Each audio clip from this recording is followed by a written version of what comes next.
this is Sean from Tech Train Solutions.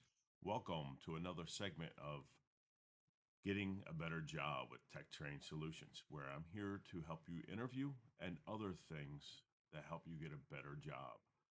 I'm an industrial electrician with the knowledge of hiring and also the ability to teach you how to be a certified journeyman in the future.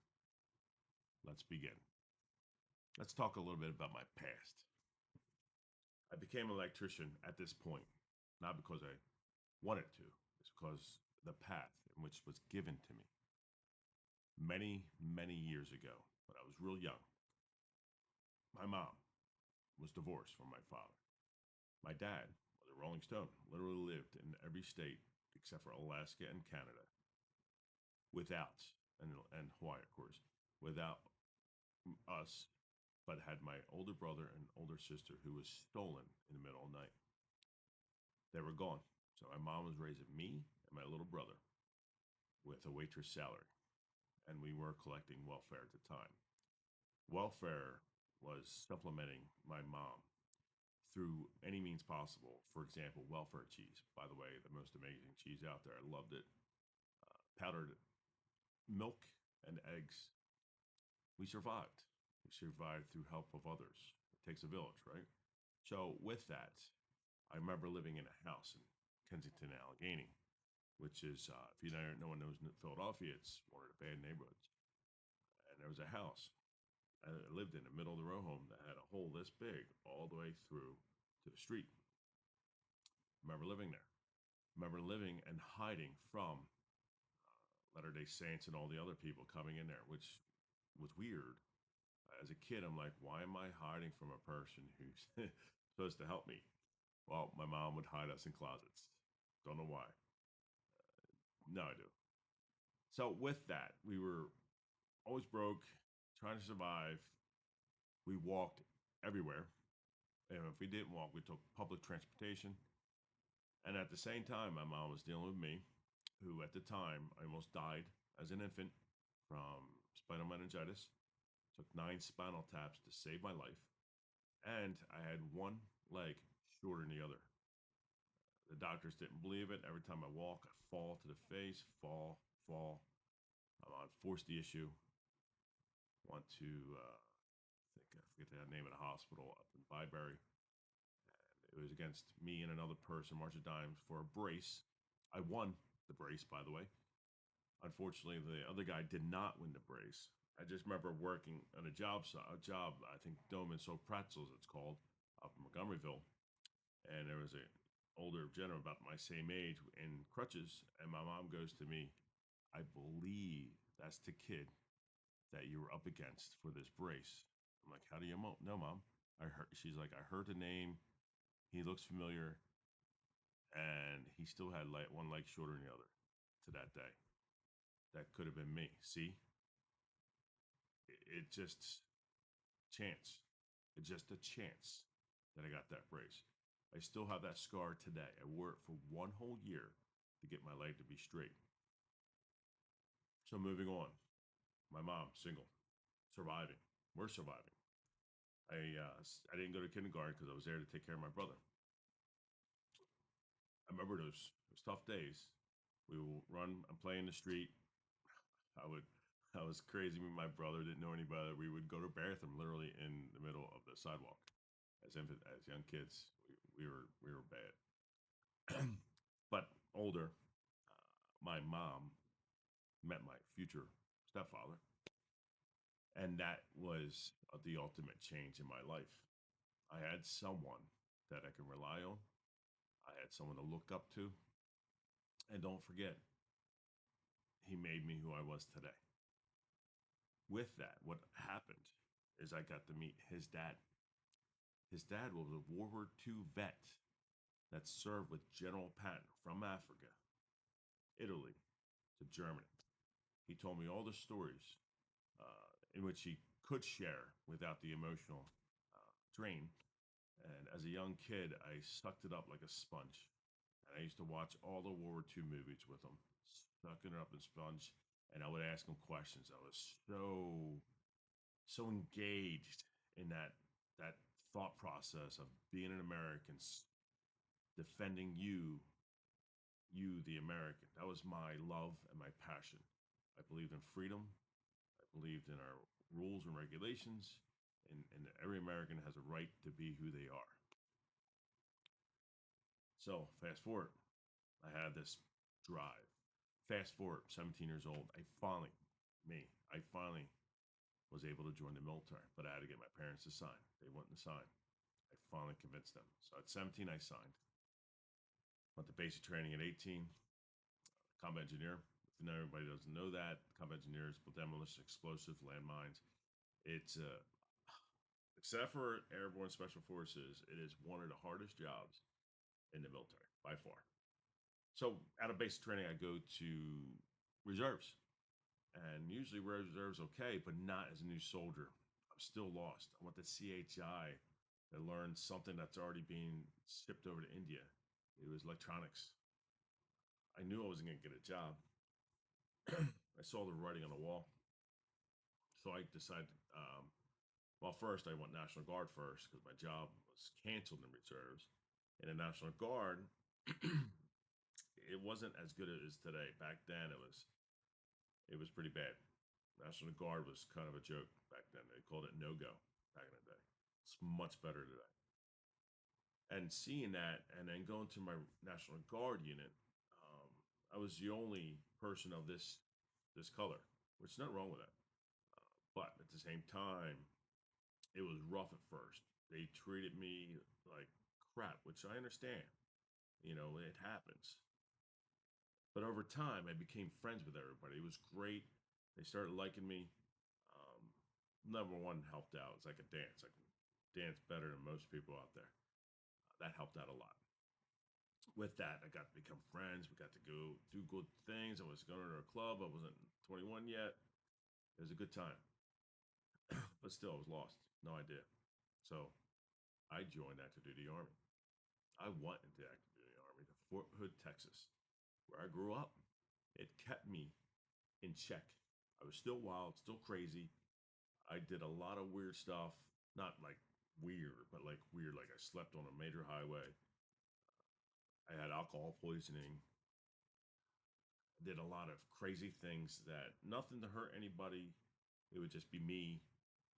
But if it had videos and stuff, I'll be honest, it wouldn't be great. It wasn't awful, but it wouldn't be great. I learned from that, but it kept me contained being an active duty army. I grew up, and it made me kind of the person I am today. Made me more confident. Before in high school, I was painfully shy. A woman coming out talk to me, I would run away.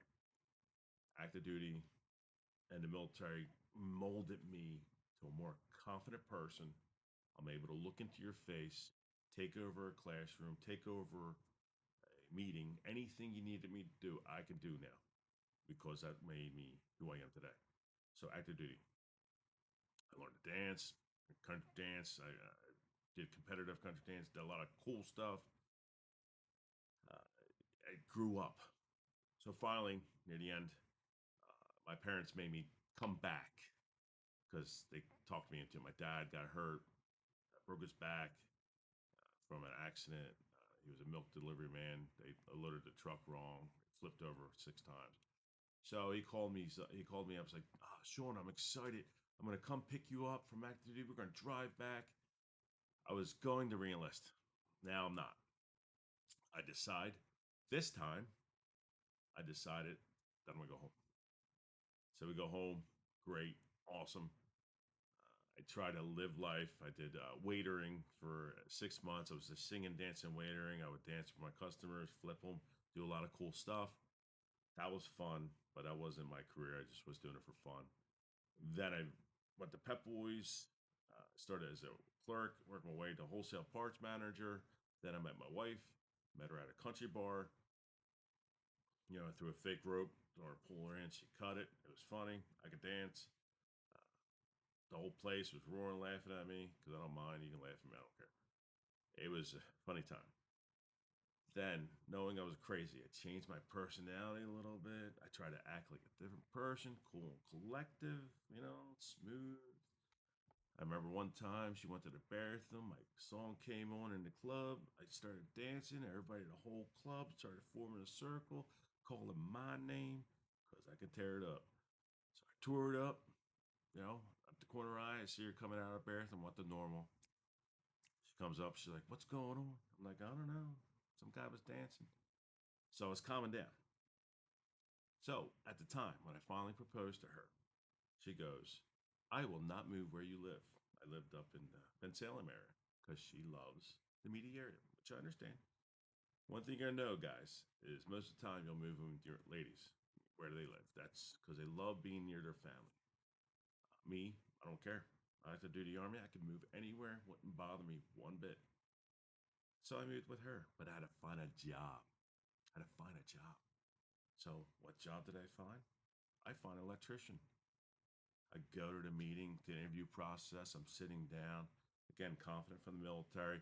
They're like, after all the conversations, they go, "What would you like to get paid?" I said, "What's your best person getting paid?" They're like, $28 an hour.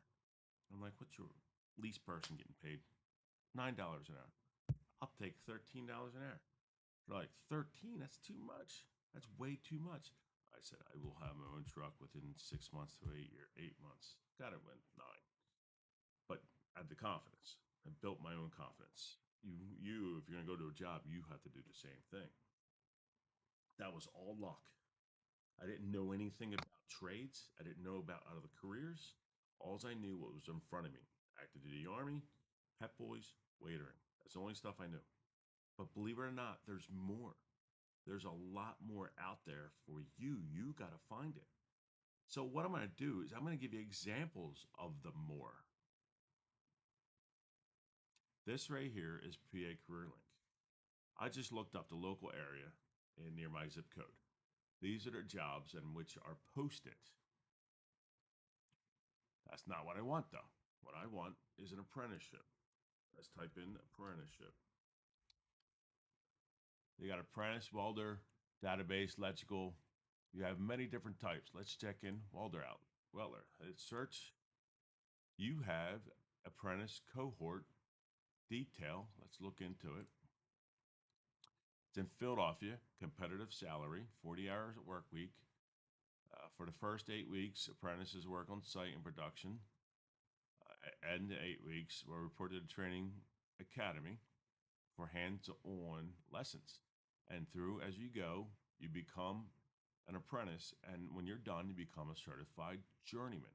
This is one example of a job that's available. Let's do some more. Apprentice. Should I spell it right? Let's go with apprentice, electrician maintenance. Let's search. No searches. Man, let's see what else is out there. All right, click that. There's automation technician, but not apprenticeship. See, I wasn't specific. You had to be specific, but it would definitely help you to find jobs. This is instrumentation and controls. Instrumentation controls are like a higher level of the electrical field. Let's look at this. 5 years experience, Pottstown. Uh,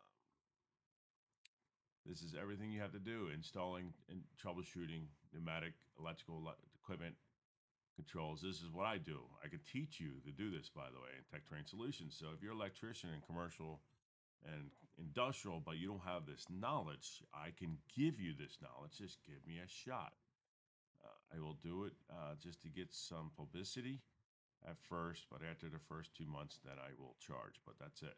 Look at this. The pay is $66,000 to $84,000. That's how much they're offering. And let's look at the other possible trades that are out there. Here it goes. Blue collar brain resources. It talks about what other trades there are. Here it goes. Now, farmer, of course. Crop duster, right? Animal. You have arts, glass blower, jeweler. Aviation career, $202,000 for a pilot. Aircraft mechanic is $75,000. Here's the construction trades. You have fabricator, iron worker, plumber. They're low salaries, by the way. I don't know why they're having these so low salaries. Must be down south. Hose welder. Here's the healthcare facility world. So many different more. They got the elevator mechanic. That is a very good paying job, along with plumber. There it goes again. And this is everything you have. Millwrights, which they kind of dive in a little bit into electrical, auto mechanic, many different jobs that you can go for. But if you go to a trade school or something like that, you're going to have to watch out. If you go to the trade school or any type of school, you have to do a watch out. There's 19 questions in which Blue Collar says to do. 19 questions to ask a trade school. Number one, is it accredited? You want to be a certified journeyman at the end. Technical colleges that don't have any work programs, you cannot be accredited because you need the work hours. What is the admissions requirement? Is the curriculum up to date? For example, when I went to CHI, they were teaching me electronics devices, which is no employment, is all overseas, and vice versa. These are the questions that you need to ask yourself. So before you do that, go to Blue Collar Brain and find out what is offered or what you should do before you go into a certain school. I can always give you advice on anything you need at Tech Train Solutions. It is out there. You have to find it. For the inner city kids that are lost, they have no idea, ask questions. Don't be afraid. Research it. Look under unions nearby and call them.